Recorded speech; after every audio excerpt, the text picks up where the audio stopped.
I think he fooled me. Well, nu är Danny här. Ni kommer ha möjlighet att få ställa lite frågor. Så räck upp en hand.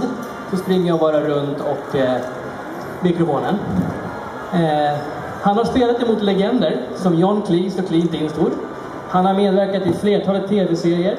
Men han är förmodligen medverkad i filmer som Dödligt vapen med Roger Murtaugh. Please give a warm welcome to Danny Glover.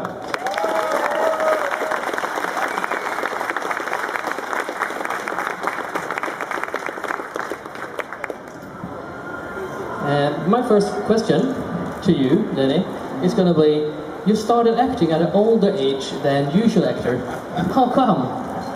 Well,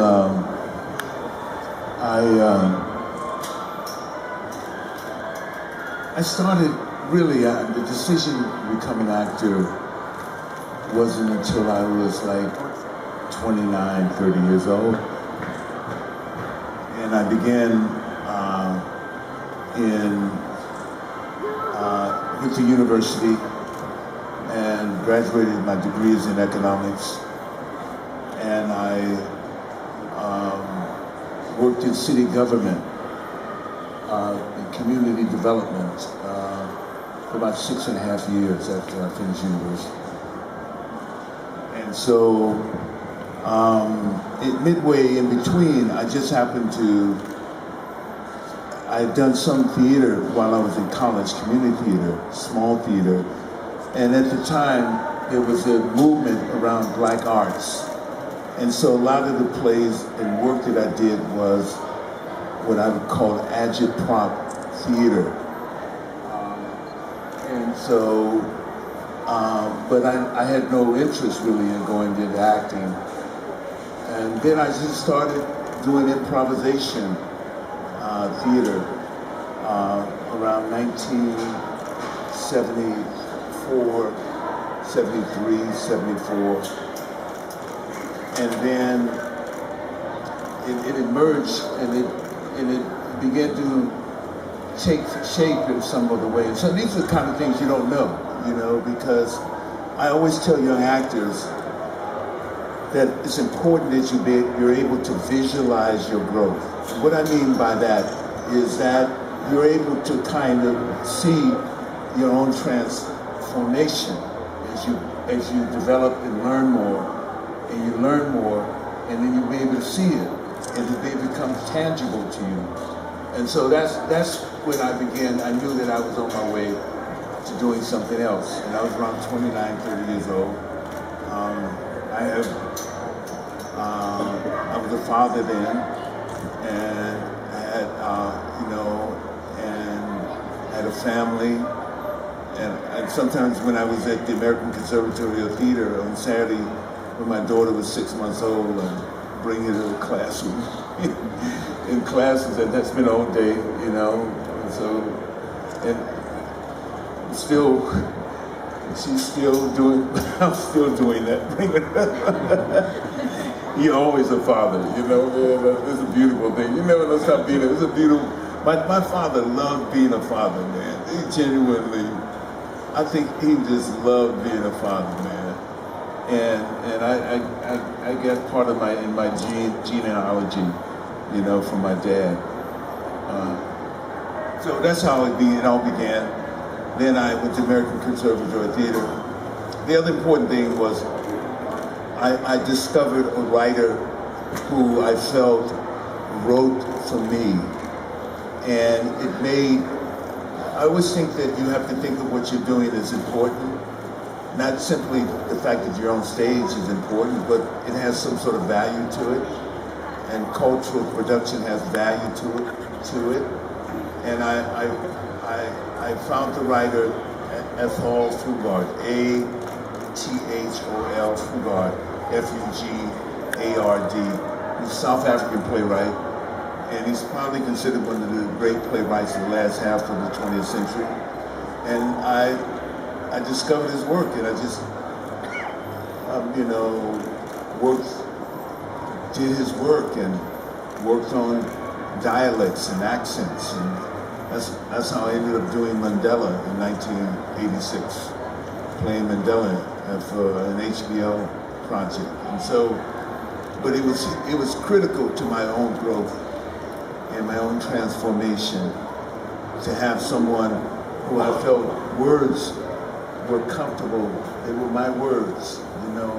They were his writing, but they were my words, and I attached myself to the words. And so it took me from San Francisco to LA to off-Broadway in New York in 1979 and on Broadway in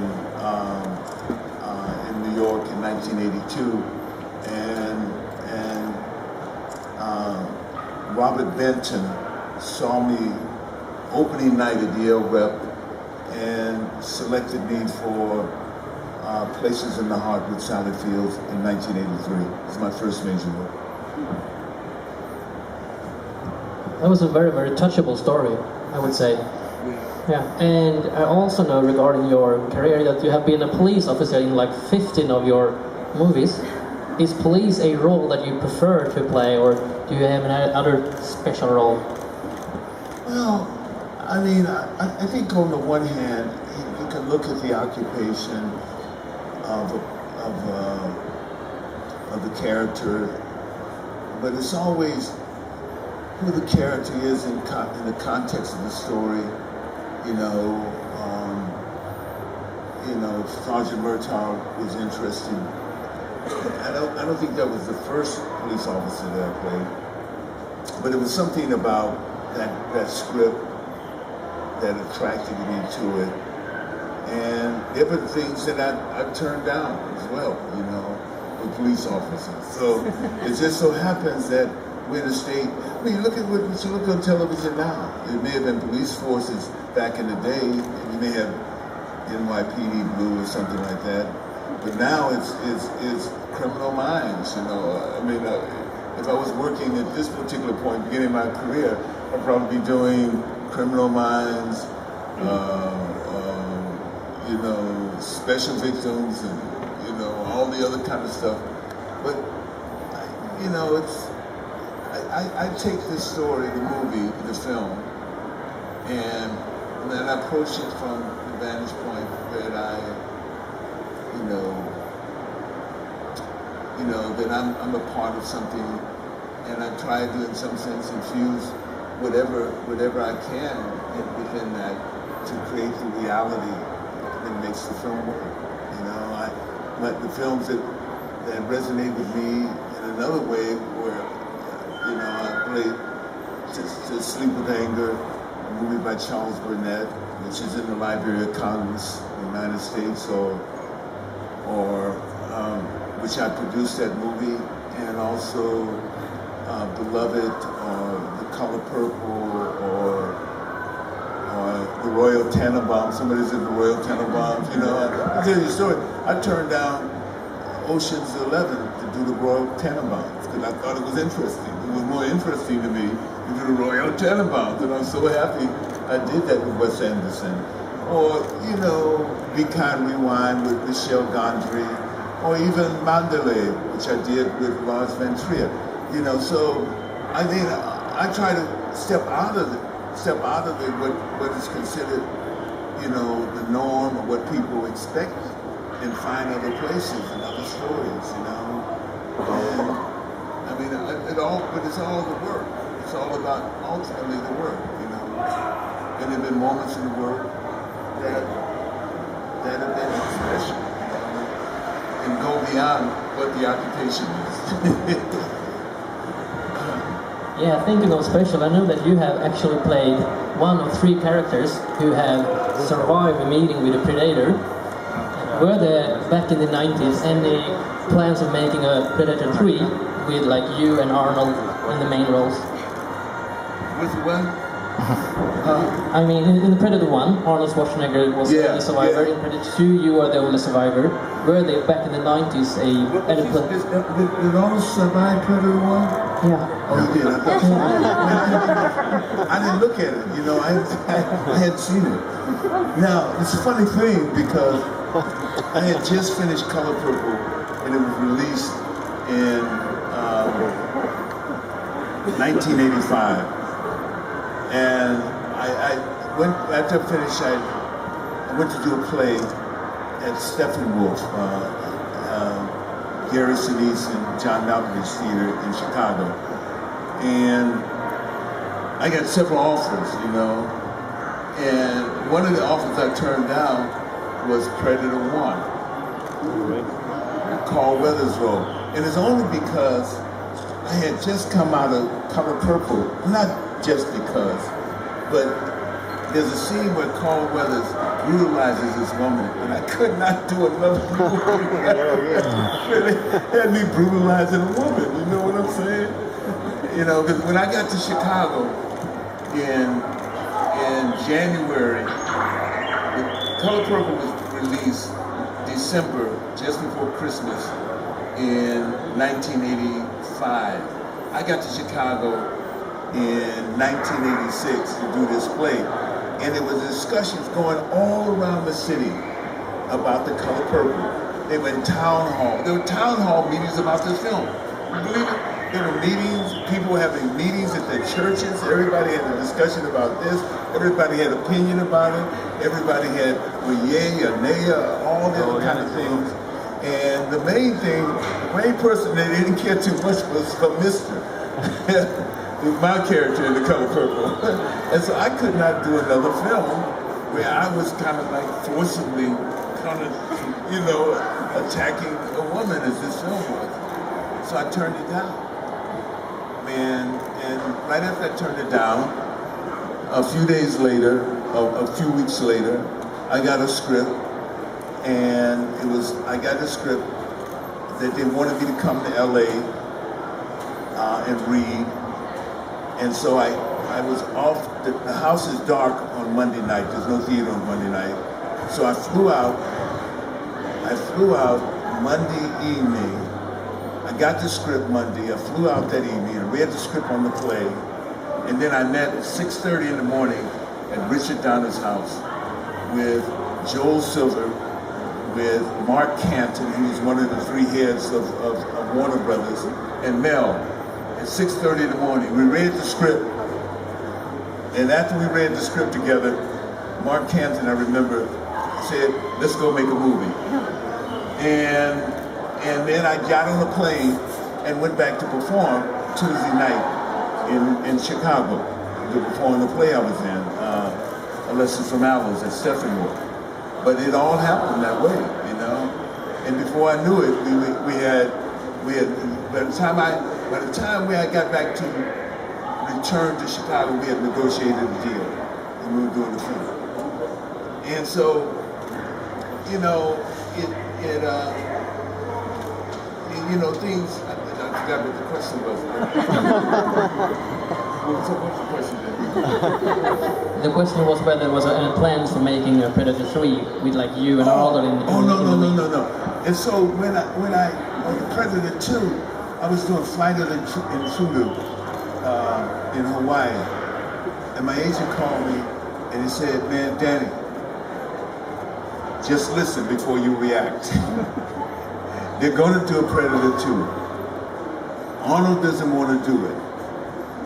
And they want you to do it.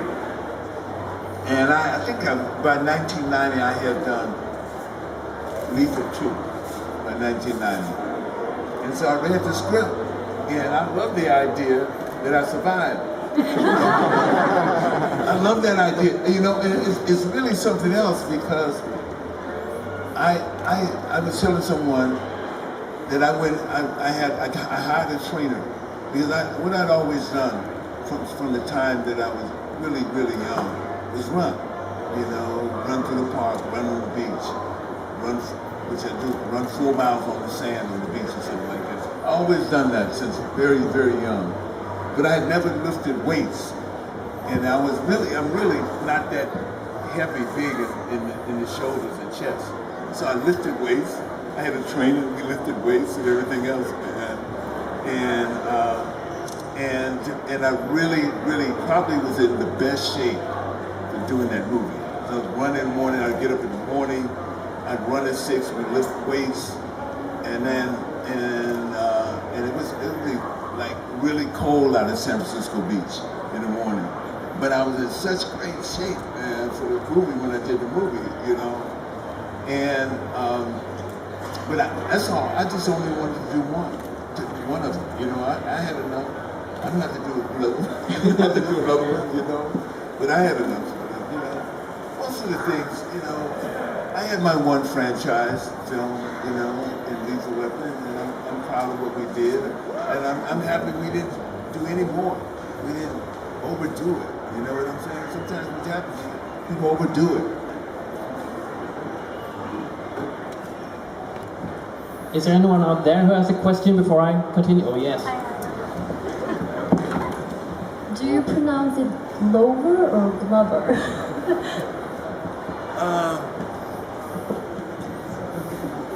You know, sometimes it depends on. It comes from the same glove. You know, it's an English name, Glover. But some people call me Glover and everything else. And it doesn't bother Danny Glover. But I think now, as I think about it now, I like Glover better. Yeah.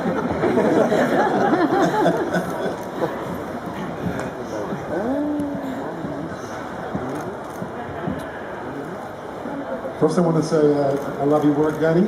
Thank you.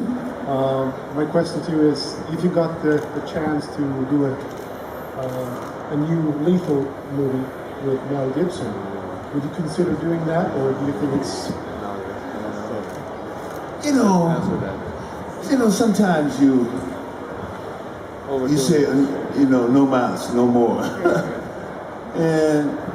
But you know, I've talked to Richard Donner over the years, and Richard always wanted to do at least number 5 and number 6, the director. He's always wanted to do that. And I'm sure if it was, the scenario doesn't work the same way anymore. It's like, I'm 67, and Mel is 58, you know, so we're not the guys you saw. We did the first one in 86, shot that in 86. Not the guys you saw almost 27 years ago. You know, it's not the same. Over 27 years ago we shot that movie. So it had to be something really interesting, different, and I think in nature smaller, where we would kind of introduce new players, a new Martin and a new Riggs, a new Murtaugh, you know. I think it would have to be that if I think about it. You know, when I think about it. Yeah. But yeah, it would have to be that. Because none of us, you don't expect any of us doing Blitzcon. I mean, I'm surprised at some of the stuff that I did in Predator 2, you know, hanging off of buildings and all the stuff that I did fighting. Oh man, that was physically grueling.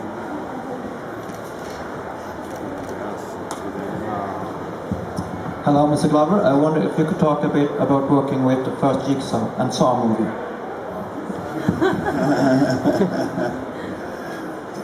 Man, every time sometimes when you mention a movie, there's always a story, man. Let me tell you. James, I saw my,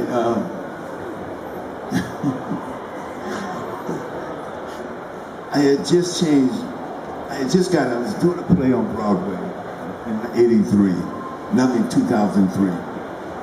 And I was happy I was back in New York because my sister at the time was terminally ill, and to me, I needed to be someplace where I saw her. So it just, I'm saying, fortuitous, since she was going through her transition, that I was there and wasn't running all over Sweden, someplace else, going here, going there. And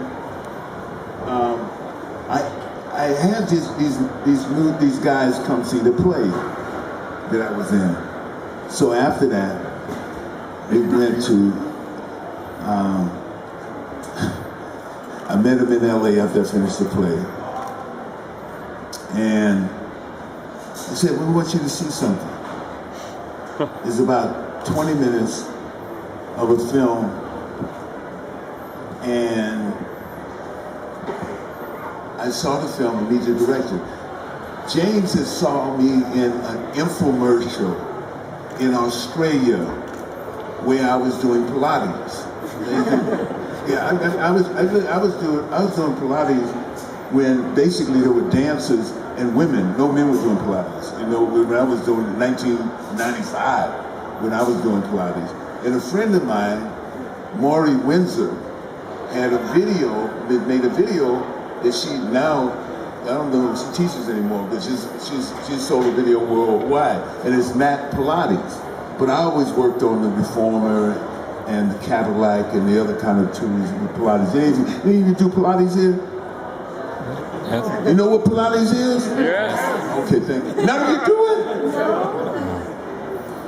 Man, like SciFi. Oh man, that shit was good. You know, that stuff is good. So he saw me. So I sat down in this guy's office, and I looked at this guy and said, "This is nice. This is interesting. How much you gonna make it for?" "Oh, we gonna make it for $1 million." And I said, "Can I put some money in?" "Oh no, we got all our money. We got all the money." I said, "Okay, all right." Because I knew the move. I had a feeling this film was gonna go somewhere. You know what I'm saying? And so so the guys were also representing, what's my man's name? 2.5 Men. He's no longer on it. Charlie Sheen. And so I said, well, look here, I got $100,000. I put in, no, we don't need no more money. And so they did need some more money, but they went to Charlie Sheen because they was declining. I said, okay. So, and they gave him a real nice deal for the money put in. So I said, I better give me a new manager.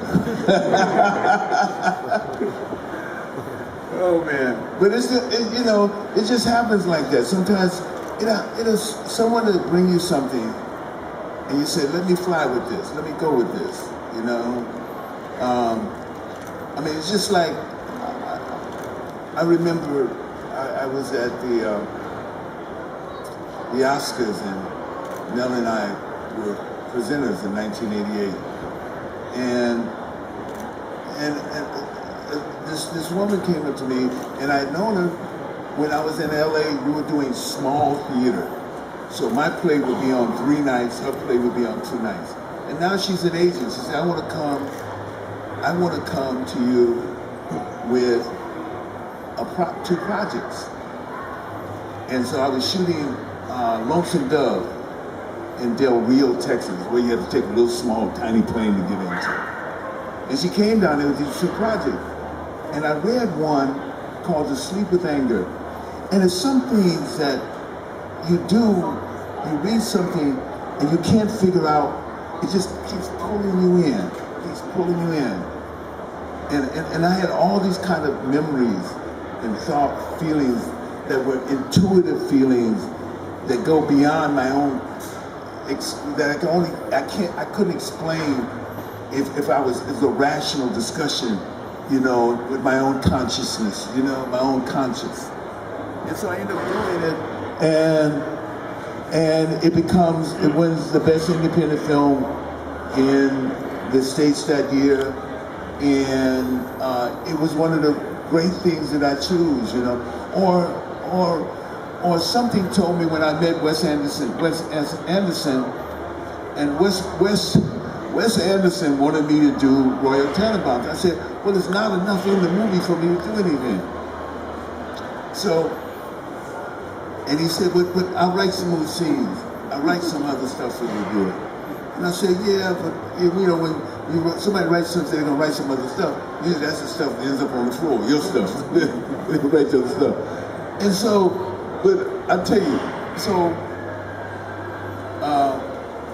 I asked, whenever I come to New York, I call Wes and said, Weston, let's hang out, man. I want to do something. Okay, man, I really want you to think about doing a film. So I'm a goodwill ambassador for UNICEF. And so I had an event at the UN, and Mark Malloch Brown, who was the head of UNICEF, and at the time Kofi Annan, who was the Secretary General of UNICEF, and everything else. And I bring Wes backstage, man. So we introduce, two of the most important people in the world. You know what I'm saying? So Wes sees Kofi Annan, and he told me, he said, "That's the look I want you to have in the movie." So I'm introducing the cat, one of the most important people in the world. He's thinking about his movie, man. and I looked at him, man. I said to you, you said that? I'm introducing you to you. You said that, I'm doing the movie. Since you were able to come here, I'm introducing you to one of the most important people in the world at that time, and everything else. And first thing you think about is your movie and how the look you have on in the movie. I want to do your movie now. So some of those quirky little things happen that make you want to do something, you know what I mean? Or not do something. And there's some stuff that I'm not going to go into that I decided I didn't want to do, and happy I didn't do.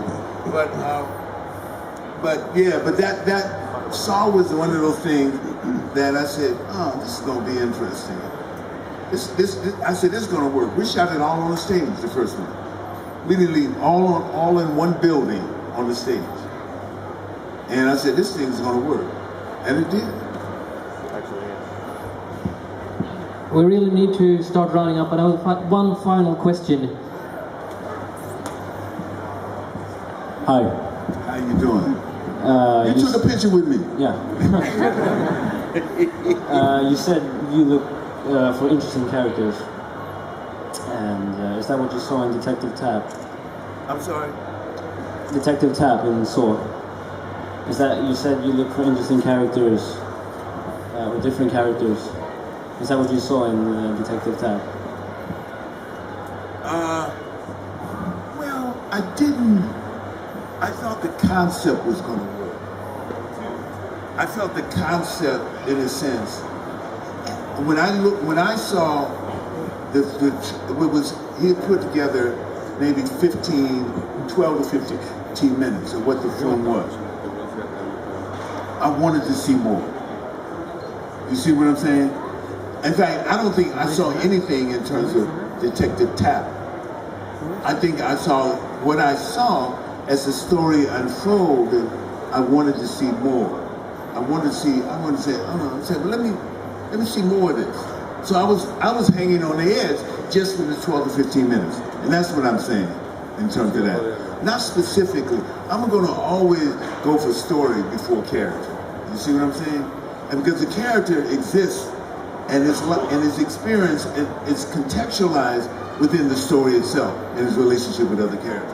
So I'm trying to find out, where does this story work? Whatever it was, you know? And I know it's funny about Lethal Weapon. Mel and I met, we were at the Venice Film Festival in 1985. And we had never met before. And when we first met, we just hit it off. And we talked about, we talked about some things and everything else. And he said, man, we ought to do something together. This is 1985. And then what translates it into? Lethal Weapon, you know? There's no, Lethal Weapon wasn't on, it may have been on somebody's radar screen. It may have been on Mel's and not on Mel's, you know? But, you know, things happen, you know? And there's a really wonderful story that happened in terms of Lethal Weapon. There was a great woman, a great casting woman named Marion Doherty. And Marion Doherty is considered to be the grand dame of modern casting. I mean, she casted Pacino, Hoffman, Meryl Streep, Jon Voight in his first major role. Did I say De Niro? You know, you go on and on and on and on and on. This woman, she's casting people in their first role. So Marion Doherty came to see me in a small play in a small theater in LA. Off the beat.